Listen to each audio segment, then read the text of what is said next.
that excites you, the never done before drives you. The long stretches, the endless lanes, watch it all as you walk through. You are the seeker of new. We create to inspire. Introducing the new Ciaz. Nexa. Create. Inspire. Nexa.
The flow of this continuous control of the mind becomes steady when practiced day after day, and the mind obtains the faculty of constant concentration. Swami Vivekananda.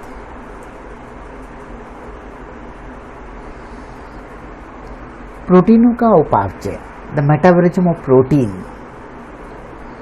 इस अध्याय के अंतर्गत आपका स्वागत है। पिछले अध्याय में हमने अमीनो अम्लों की संरचना का अध्ययन किया था।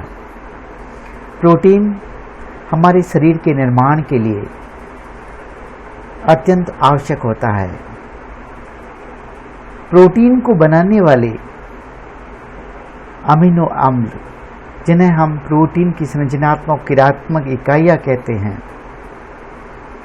इस अध्याय में प्रोटीन के उपापचयन के अंतर्गत हम मूल रूप से अमीनो अम्लों के उपापचयन का अध्ययन करेंगे, क्योंकि अमीनो अम्ल ही वे बायोमॉलिक्यूल्स हैं जो प्रोटीन्स के निर्माण के लिए उत्तरदायी होते हैं।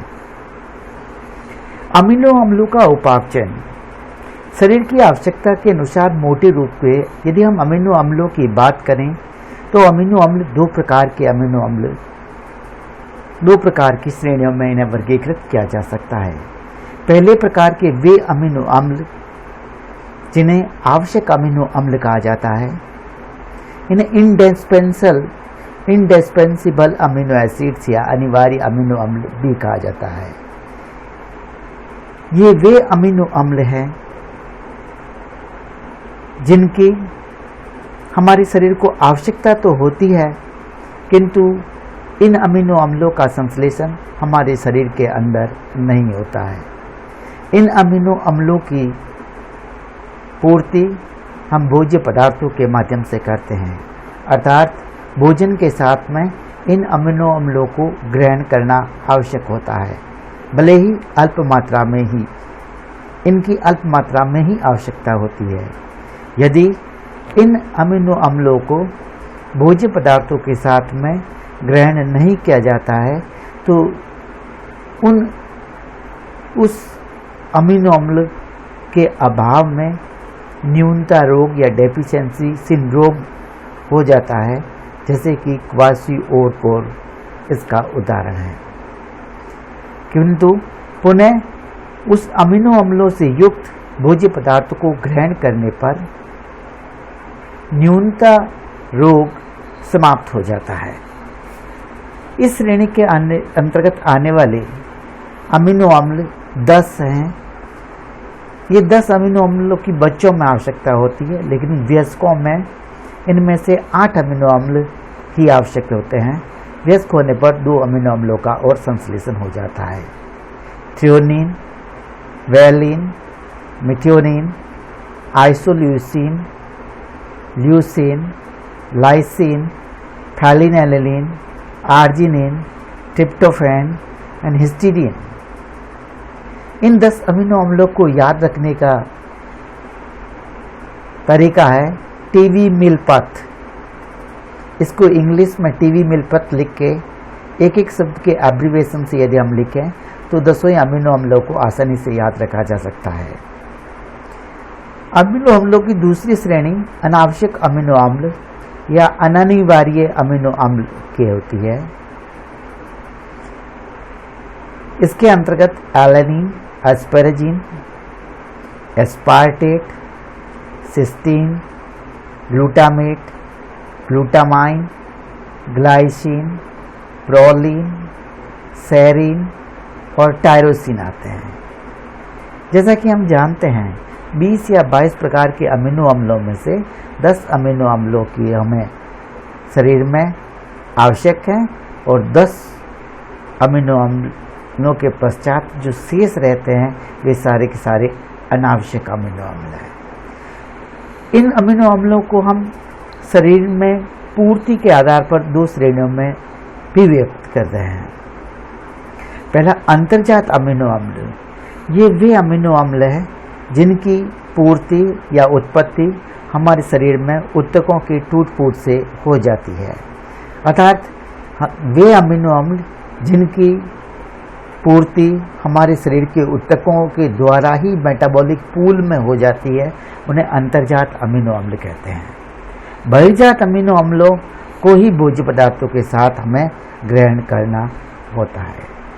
पहले बताई गई 2 श्रेणियों में से जिन 2 अमीनो एसिड्स की बच्चों में आवश्यकता होती है किंतु वयस्कों में संश्लेषण हो जाता है, उन्हें अर्ध अनिवार्य अमीनो अम्ल या सेमी इंडिस्पेंसिबल अमीनो अम्ल कहा जाता है। ये आर्जिनिन और हिस्टीडीन है। अनिवार्य अमीनो अम्लों का प्रोटीन के अमीनो अम्लों के उपापचयन के अंतर्गत सबसे पहले हम अनिवार्य अमीनो अम्लों के संश्लेषण या अपचयन को देखेंगे कि अमीनो अम्लों का संश्लेषण किस प्रकार से होता है। इस प्रक्रिया को biosynthesis of non essential amino acids कहा जाता है।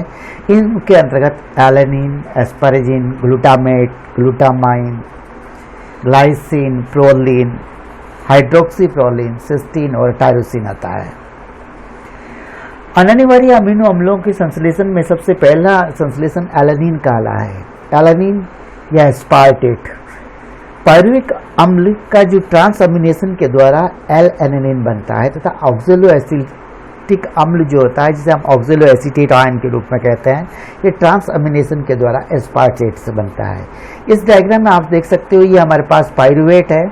पायरुवेट एक कीटो एसिड है जो ग्लूटामेट या एस्पेरेजिन नामक अमीनो एसिड्स के साथ में क्रिया करता है। तो इन ग्लूटामेट या एस्पेरेजिन का अमीनो समूह इस पायरुवेट के साथ में लग जाता है और पायरुवेट एलेनिन में ट्रांसफर हो जाता है। और जो ग्लूटामेट और एस्पेरेजिन से जब अमीनो समूह निकल जाता है तो ये अल्फा कीटोग्लूटेट या ऑक्सैलो एसीटेट में परिवर्तित हो जाते हैं। इस प्रकार एलेनिन का संश्लेषण हो जाता है। अब आते हैं दूसरे अमीनो अम्ल पर जिसे हम कहते हैं एस्पारेजिन। एस्पार्टेट या एस्पार्टिक एसिड से एस्पारेजिन का संश्लेषण होता है और एस्पारेजिन के संश्लेषण करने वाले एंजाइम का नाम एस्पारेजिन सिंथेटेज है। ये हमारे पास एल एस्पार्टेट है। एल एस्पार्टेट जब किसी भी अमीनो एसिड से क्रिया करता है, लेकिन तो ये क्रिया मैग्नीशियम एटीपी की उपस्थिति में होती है, तो मैग्नीशियम एटीपी से पायरोफॉस्फेट के रूप में ये बाहर निकल जाता है और एमजी एएमपी यानी एडेनोसिन मोनोफॉस्फेट हो जाता है। और ये अमीनो समूह जो अमीनो एसिड का है वो इस एस्पार्टेट पे लग करके इसको एस्पारेजिन में कन्वर्ट कर देता है। इस प्रकार एस्पारेजिन का संश्लेषण हो जाता है। ग्लूटामेट की यदि हम बात करें तो अल्फा कीटो ग्लूटेरिक एसिड जो होता है ये किसी भी अमीनो एसिड से क्रिया करता है अपचयन की क्रिया में, जिसमें हाइड्रोजन प्रदान करने का कार्य NADPH+ करता है। तो इसके साथ में जो अल्फा कीटो ग्लूटेरिक एसिड है वह ग्लूटामेट में परिवर्तित हो जाता है।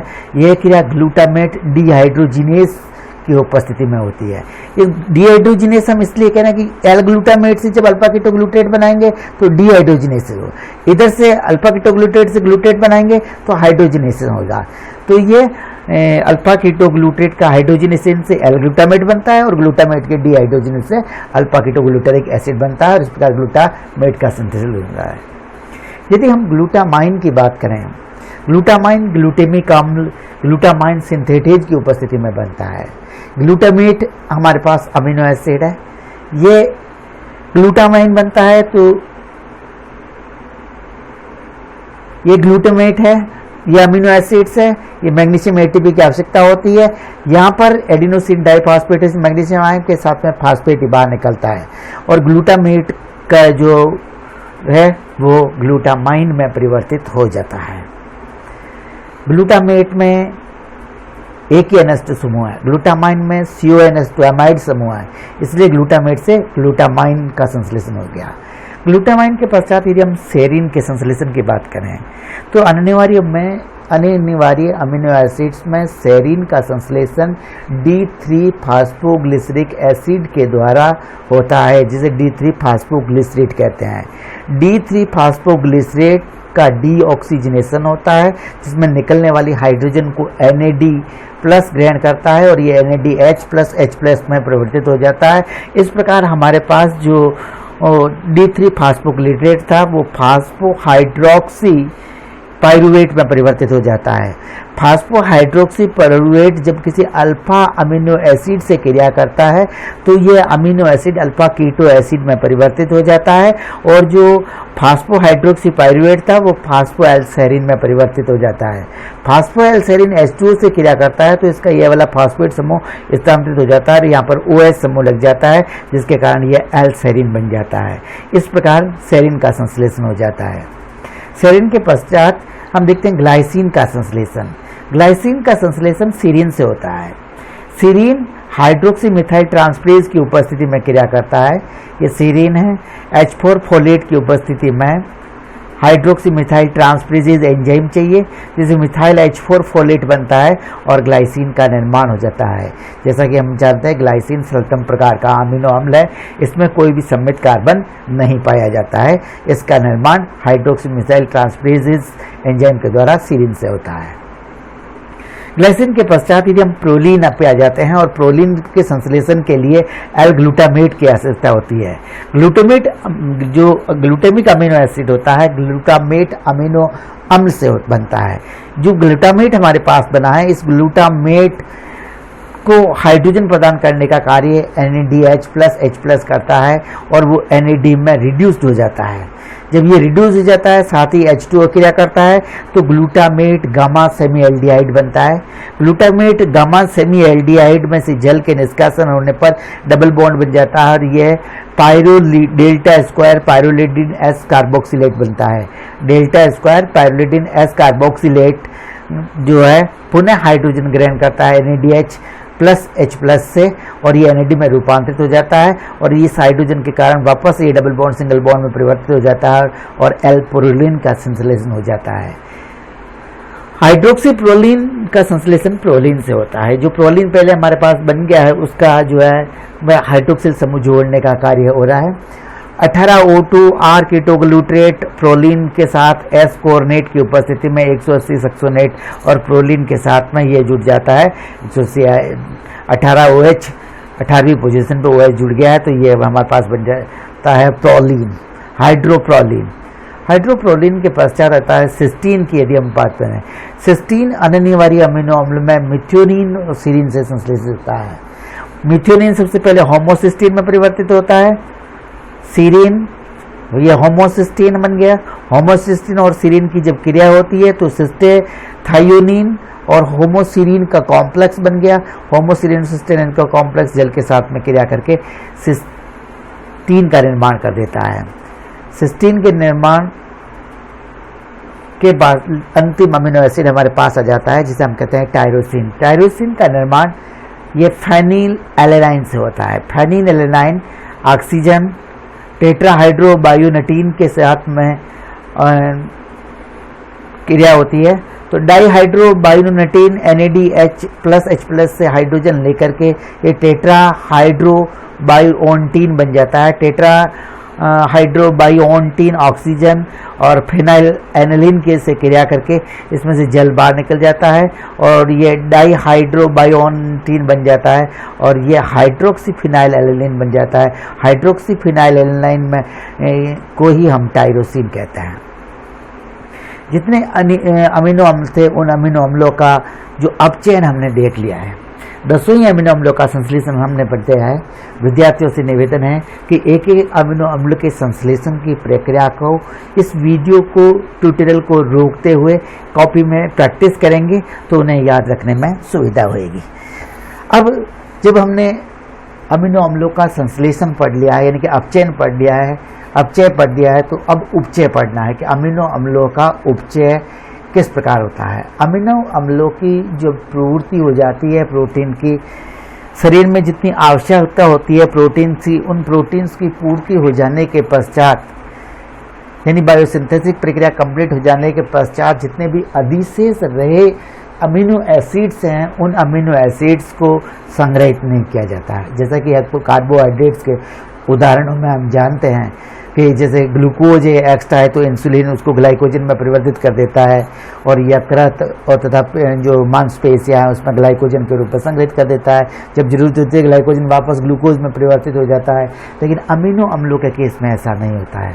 अमीनो अम्लों को संग्रहित नहीं किया जा सकता है, न ही अमीनो अम्लों को उसी रूप में उत्सर्जित किया जा सकता है जिस रूप में ये हमें प्राप्त हुए हैं, ये जो शरीर में उपस्थित रहते हैं। इन अमीनो अम्लों को उत्सर्जित करने के लिए भी इन्हें अन्य प्रकार के रूपों में रूपांतरित कर दिया जाता है। इनमें उपस्थित सबसे पहले जो अमीनो समूह है उस अमीनो समूह का निष्कासन करना होता है और अमीनो समूह का निष्कासन करने पर अमीनो समूह जो है एक विषैला पदार्थ अमोनिया में परिवर्तित होता है। विषैला समूह है इसलिए अमोनिया के रूप में या यूरिया के रूप में इनको शरीर से बाहर निकाला जाता है। किंतु अब बात हमारे पास यह आती है कि अमीनो अम्ल से अमीनो समूह का निष्कासन किस प्रकार किया जाता है। तो इसके लिए दो मुख्य प्रकार की प्रक्रिया काम में लाई जाती है। पहली प्रक्रिया तो कहलाती है विअमीनीकरण या डीएमिनेशन, जिसके द्वारा अमीनो समूह को अमीनो अम्ल से अलग कर दिया जाता है। और दूसरी बात आती है तो दूसरी प्रोसेस को हम कहते हैं ट्रांसअमीनेशन, जिसमें बॉडी अमीनो अम्ल का एक अमीनो समूह से दूसरे कीटो समूह पर स्थानांतरित कर देती है।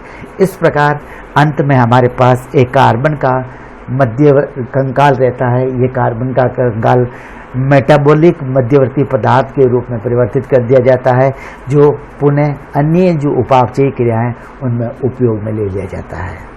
अब जब हमने अमीनो एसिड से अमोनिया बाहर निकल गई है तो उस अमोनिया को उत्सर्जित किस रूप में शरीर से किया जाता है, जिस रूप में जिस प्रकार के वातावरण में जीव रहता है जहाँ से ये इस अमोनिया को उत्सर्जित करता है, अमोनिया को जिस रूप में परिवर्तित करके उत्सर्जित करता है उस रूप के अनुसार जंतुओं की 3 श्रेणियां बन जाती है।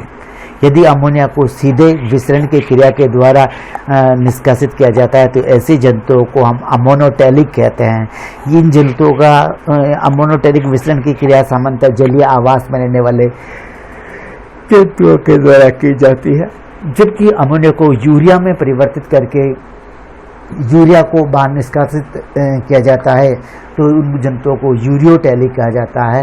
ऐसा जिन जंतुओं को पर्याप्त मात्रा में स्थलीय वातावरण में रहने वाले और पर्याप्त मात्रा में जल उपलब्ध होता है तो यूरियोटेलिक जंतुओं की श्रेणी डेवलप होती है। अंतिम श्रेणी के पक्षियों की आती है जिसमें अमोनिया को यूरिक एसिड में परिवर्तित कर दिया जाता है, पेस्ट के रूप में उसको विसर्जन किया जाता है क्योंकि उनके पास पानी की उपलब्धता कम रहती है। तो अमीनो अम्लों से निष्कासित अमोनिया को विभिन्न रूपों में रूपांतरित करके अमोनोटेलिक, यूरियोटेलिक और यूरिकोटेलिक श्रेणियों में जंतुओं को विभक्त किया जाता है। अब बात आती है अमीनो अम्लों के उपचय की। तो इस अमीनो अम्लों के उपचय में 3 प्रमुख प्रकार की क्रिया हो गई। पहली क्रिया हमारे पास हो गई ट्रांसअमीनेशन, दूसरी हो गई डीअमीनेशन और तीसरी हो गई डिकार्बोक्सिलेशन। इनको हिंदी में बात करेंगे तो ट्रांसअमीनीकरण, विअमीनीकरण और विकार्बोक्सिलीकरण इनको हम कहते हैं। ट्रांसअमीनेशन की क्रिया में यह ट्रांसअमीनेशन की क्रिया वह क्रिया है जिसमें अमीनो समूह को अमीनो अम्ल से कीटो अम्ल पर स्थानांतरित किया जाता है। इस प्रकार से जिस अमीनो अम्ल से अमीनो समूह निकलता है उसको डोनर अमीनो एसिड कहा जाता है, और जिस कीटो एसिड के द्वारा अमीनो समूह को रिसीव किया जाता है उसे रिसीवर या रिसिपिएंट कीटो एसिड कहा जाता है। यहाँ इस क्रिया को संचालित करने वाला जो एंजाइम होता है वो ट्रांस अमीनेज कहलाता है। इस एग्जांपल में हम देख सकते हैं कि हमारे पास ये कीटो एसिड है, RCOOCOH कीटो एसिड 2 है, जो अमीनो एसिड 1 से क्रिया करता है। अमीनो एसिड 1 डोनर के रूप में अमीनो समूह को कीटो एसिड को देता है, जो ट्रांस अमीनेज के एंजाइम की उपस्थिति में और क्रिया होती है। और ये जो दूसरा कीटो एसिड था वो अब अमीनो एसिड में परिवर्तित हो जाता है, जो पहला अमीनो एसिड था वो अब कीटो एसिड में परिवर्तित हो जाता है। यहाँ लिखा है PLV, इसका मतलब है पायरिडॉक्सिल फास्फेट। ट्रांसअमीनेशन की क्रिया को पूर्ण करने के लिए पायरिडॉक्सिल फास्फेट जो है कोएंजाइम, उसका उपस्थित होना बहुत आवश्यक होता है। पायरिडॉक्सिल फास्फेट से सबसे पहले क्रिया करने पर जो अमीनो समूह है वह पायरिडॉक्सिल अमीन फास्फेट का निर्माण करता है, और पायरिडॉक्सिल फास्फेट से अमीनो समूह को कीटो समूह में स्थानांतरित किया जाता है। इस पूरी क्रिया की जो मैकेनिज्म इस सेकंड वाले स्टेप में दिखाई गई है। इसी क्रिया के कुछ उदाहरणों को यदि हम देखें तो 2 प्रकार के जो एंजाइम्स हैं वो इस क्रिया के लिए बहुत ही महत्वपूर्ण है। हम ग्राही कीटो एसिड्स को देखें तो हमारे पास पायरुविक एसिड है जो एक प्रकार के कीटो एसिड का उदाहरण है। ठीक इसी तरह से दूसरा अल्फा कीटो ग्लूटेरिक एसिड है, ये भी एक प्रकार का कीटो एसिड्स है। इन दोनों कीटो एसिड्स को जो है अमीनो एसिड्स में रूपांतरित करने का कार्य ट्रांस अमीनेजेज एंजाइम्स करते हैं। इन ट्रांस अमीनेजेज के उदाहरणों को अपन कहते हैं ग्लूटामेट ट्रांस अमीनेजेज, और दूसरे को कहते हैं एलानाइन ट्रांस अमीनेजेज। जो ग्लूटामेट ट्रांस अमीनेजेज हैं और दूसरा एलानाइन ट्रांस अमीनेजेज है, ये इन एंजाइमों के नाम जिस सबस्ट्रेट्स पे ये क्रिया करते हैं उनके आधार पे पड़े हैं। पहले हम एग्जांपल ग्लूटामेट ट्रांस अमीनेज का एक एग्जांपल देखते हैं कि हमारे पास ग्लूटामेट ट्रांस अमीनेज किस प्रकार कार्य करता है। तो यहाँ एक अमीनो एसिड, कोई भी अमीनो एसिड है जो अल्फा कीटो ग्लूटेरिक एसिड से ग्लूटामेट ट्रांस अमीनेज एंजाइम की उपस्थिति में कार्य करता है, तो ये अमीनो एसिड तो कीटो एसिड में परिवर्तित हो जाएगा और अल्फा कीटो ग्लूटेरिक एसिड जो है ग्लूटामिक एसिड में परिवर्तित हो जाता है। एलानिन ट्रांस अमीनेज को यदि हम देखें तो एलानिन ट्रांस को देखें तो यहाँ एस्पार्टिक एसिड और एलानिन निर्माण का कार्य कर दिया। एलानिन ट्रांस अमीनेज, एस्पार्टिक एसिड में 4 कार्बन होते हैं, ये अमीनो समूह के साथ एस्पार्टिक एसिड एक प्रकार का अमीनो एसिड है। ये 3 कार्बन वाला पायरुविक एसिड के साथ में एलानिन ट्रांस अमीनेज के साथ में क्रिया करता है, तो यह aspartic acid oxalo acetic acid में परिवर्तित हो जाता है और पायरुविक एसिड एलानिन में परिवर्तित हो जाता है। इसी तरह से दूसरी रिएक्शन में यदि हम देखें कि जो एलानिन जो अमीनो एसिड है, यदि वो अल्फा कीटो ग्लूटेरिक एसिड नामक कीटो एसिड से क्रिया करता है ग्लूटामेट ट्रांस अमीनेज की उपस्थिति में, तो अल्फा कीटो ग्लूटेरिक एसिड को ग्लूटामिक एसिड में परिवर्तित कर दिया जाता है। तो दोनों ही एंजाइम्स जो है ट्रांस अमीनेशन में महत्वपूर्ण भूमिका निभाते हैं। Alanine transaminase pyruvic acid और एलानिन के सबस्ट्रेट पे कार्य करता है, जबकि glutamate transaminase alpha keto glutaric acid और ग्लूटामिक अम्ल पे क्रिया करता है। तो ये दोनों ही एंजाइम जो ट्रांस अमीनेज की क्रिया को करने वाले विशिष्ट होते हैं, ये यकृत और वृक्कों की जो कोशिकाएं होती है उन कोशिकाओं में उपस्थित होते हैं, जो अमीनो समूह का ट्रांसफर करने का कार्य करते हैं। अमीनो एसिड मेटाबॉलिज्म की दूसरी प्रक्रिया जो हमारे पास आती है उस प्रक्रिया को हम डीअमीनेशन कहते हैं, जिसमें removal of the amino groups from amino acid आता है। अमीनो एसिड से अमीनो समूह के निष्कासन की जो क्रिया होती है वह क्रिया 2 प्रकार की हो सकती है। इस प्रक्रिया में जब ऑक्सीकरण की क्रिया भी साथ में इन्वॉल्व होती है तो उसको कहते हैं ऑक्सीडेटिव डीअमीनेशन या ऑक्सीकारी विअमीनीकरण कहा जाता है। और जब ऑक्सीकरण नहीं होता है, केवल डीअमीनेशन होता है, तो उसे कहते हैं अनॉक्सीकारी विअमीनीकरण। जो ऑक्सीकारी विअमीनीकरण होता है उसको यदि हम सबसे पहले देख रहे हैं यहाँ पे कि हमने इसमें जो एंजाइम काम करता है, जैसे ग्लूटामिक एसिड हमारे पास सबस्ट्रेट है अल्फा ग्लूटामिक एसिड, तो यहाँ ग्लूटामेट डिहाइड्रोजिनेज काम करेगा। डिहाइड्रोजिनेज मतलब removal of the hydrogen from the amino acid, जो पहले हाइड्रोजन निकली है उसको NAD ग्रहण कर लेगा, तो ये ऑक्सीकरण की प्रक्रिया कहलाएगी। तो ग्लूटामिक अम्ल से निकलने वाली ऑक्सीजन को NAD प्लस, ये ग्लूटामिक एसिड है, ये NAD प्लस है, इससे ऑक्सीजन निकली है, सॉरी इससे हाइड्रोजन निकली है, उसको NAD ने ग्रहण करी है और ये अपचयित होकर के NADH+H+ में रूपांतरित हो गया है। साथ ही ये जो ग्लूटामिक अम्ल है इसका ये जो अमीनो समूह है, ये अमीनो समूह निकल के आया है और अमीनो समूह जल के साथ में क्रिया करी है इसने और ये अमोनिया में परिवर्तित हो गया है और अमीनो समूह परिवर्तित होकर कीटो समूह यहाँ पे लग गया है, इसलिए यह ग्लूटामिक अम्ल अल्फा कीटो ग्लूटारिक एसिड में परिवर्तित हो गया है। हम जानते हैं जितने भी अमीनो एसिड्स हैं उनकी दो श्रेणियां पाई जाती है, एक तो L सीरीज होती है और दूसरी D सीरीज होती है। L सीरीज का मतलब लेवोरोटेटरी होता है और D सीरीज का मतलब डेक्स्ट्रोरोटेटरी होता है। इस अमीनो अम्लों की इस पहचान के लिए हमने जब अमीनो अम्लों वाला चैप्टर पढ़ा था तब हमने बता ही दिया था कि जब हम अमीनो समूह से कार्बोक्सिल समूह की ओर जब ट्रेवल करते हैं तो जो एल्किल ग्रुप है, एल्किल ग्रुप यदि लेफ्ट साइड में पड़ता है तो उसको लेवोरोटेटरी कहते हैं और वो राइट साइड में पड़ता है तो उसको डेक्स्ट्रोरोटेटरी कहते हैं। तो इन जो हम ऑक्सीकारी डीएमिनेशन की प्रक्रिया पढ़ रहे हैं उसमें NAD की उपस्थिति तो होती ही है।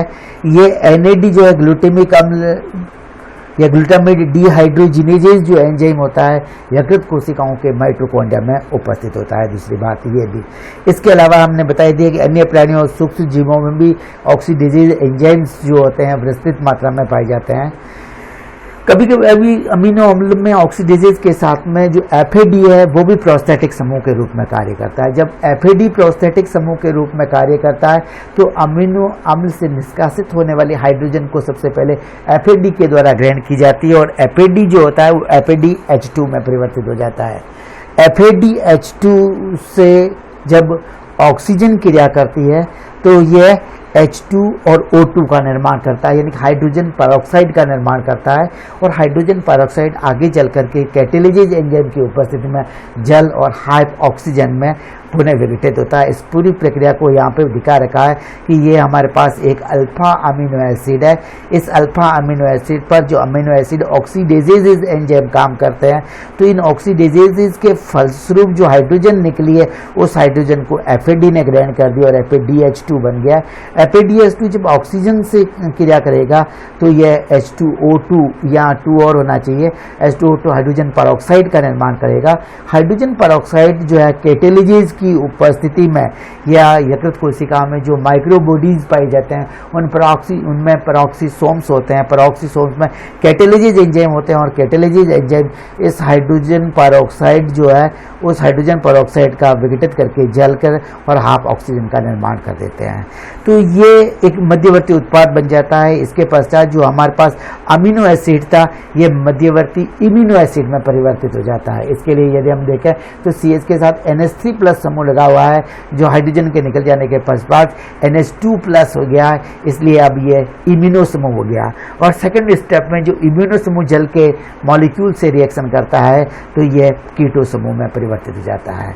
क्रिया वह की रही है, लेकिन यहाँ पे प्रोस्थेटिक समूह के रूप में FAD काम कर रहा है और FAD ने काम करने के लिए मध्यवर्ती उत्पाद इम्यूनो अमीनो अम्ल से इम्यूनो अम्ल बना है और इम्यूनो अम्ल से कीटो अम्ल बना है।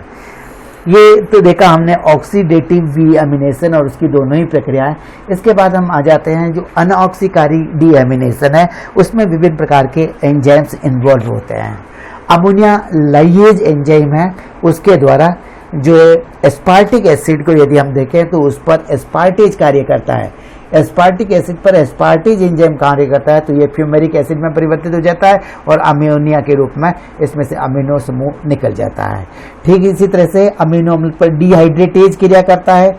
सीरीन पर डिहाइड्रेटेज कार्य करता है तो सीरीन जो होता है वो पायरुविक एसिड बन जाता है और अमोनिया बाहर निकल जाती है। ठीक इसी तरह से डी सल्फेटेज काम करते हैं, इसे L-सिस्टीन पे डी सल्फेटेज काम करेगा तो डी सल्फेटेज के कार्य करने के कारण ये भी पायरुविक एसिड में परिवर्तित हो जा रहा है, अमोनिया निकल जाती है और H2S साथ में निकल जाता है। एस्पार्टेज, सीरिन डिहाइड्रेटेज और डीसल्फेटेज, इनके अलावा जो चौथा है डी अमीडेज कार्य करता है। डी अमीडेज जो होता है वो ग्लूटामीन पे कार्य करता है, जिससे ग्लूटामिक अम्ल बन जाता है और NH2 समूह इसमें से बाहर निकल जाता है। यहाँ ये ग्लूटामिक अम्ल है, इसलिए यहाँ पर ये NH2 समूह गलत दे रखा है, क्योंकि यहाँ पर निष्कर्षण हो गया ऐसे डबल बॉन्ड O आएगा इधर, ये H भी हट जाएगा, यहाँ ऐसे NH3 निकल गया और C डबल बॉन्ड हो गया। तो ग्लूटामीन से ये ग्लूटामिक एसिड बन जाता है और ये एस्पेरेजिन से एस्पेरेजिनेज जब कार्य करता है तो एस्पार्टिक एसिड में परिवर्तित हो जाता है। ये डी अमीडेज के द्वारा बात हो गई। अब इसके बाद में तीसरी जो अमीनो एसिड्स के मेटाबॉलिज्म में क्रिया होती है वह कहलाती है decarboxylation of the amino acids. Amino acids के डीकार्बोक्सिलेशन की प्रक्रिया का उदाहरण हम एल जो हिस्टीडीन होता है वो एल हिस्टीडीन के डीकार्बोक्सिलेशन की उपस्थिति में देख सकते हैं।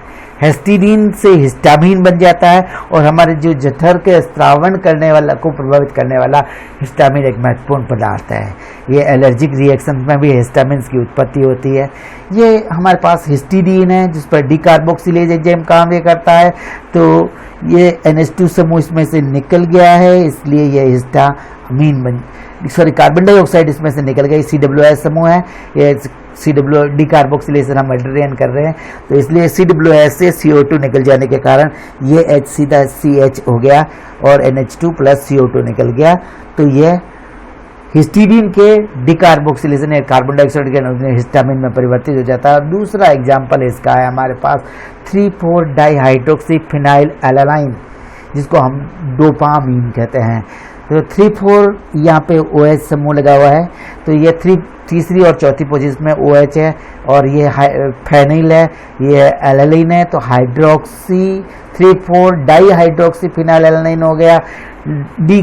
डोपा डीकार्बोक्सिलेज की उपस्थिति में कार्य करेगा, ये CO2 बाहर निकल जाएगी, ये H निकल गया, तो 3,4 डाइहाइड्रोक्सी फिनाइल इथाइल अमीन हमारे पास हो गया।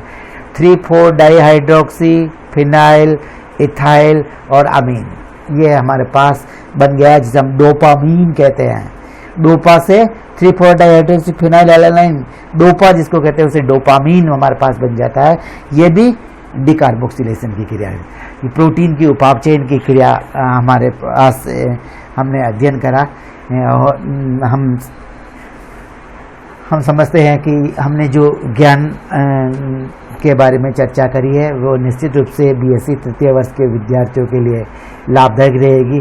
इसमें बहुत सारे एडिशंस और हो सकते हैं, बहुत सारे सुझाव आपके हो सकते हैं। कुछ भी इसमें कमी पेशी रह गई है उसके लिए आपके सुझाव सादर आमंत्रित है। इसमें हमने हमारे पूर्ण प्रयासों से इसको अच्छे से अच्छा बनाने का प्रयास किया है, लेकिन आपकी बेसिक नॉलेज के लिए और जहाँ तक मैं समझता हूँ BSc तृतीय वर्ष की कक्षा के लिए ये लेसन वाकई ही या वास्तव में महत्वपूर्ण या उपयोगी साबित हो गया। Green India, clean India, thank you once again. ये अध्याय या टॉपिक हमने शिक्षक दिवस के उपलक्ष्य में छात्रों को समर्पित किया है, तो शिक्षक दिवस की शुभकामनाएं देते हुए 5 सितंबर 2018 चूँकि है आज का दिन, इसलिए आपको बहुत बहुत शुभकामनाएं और थैंक यू।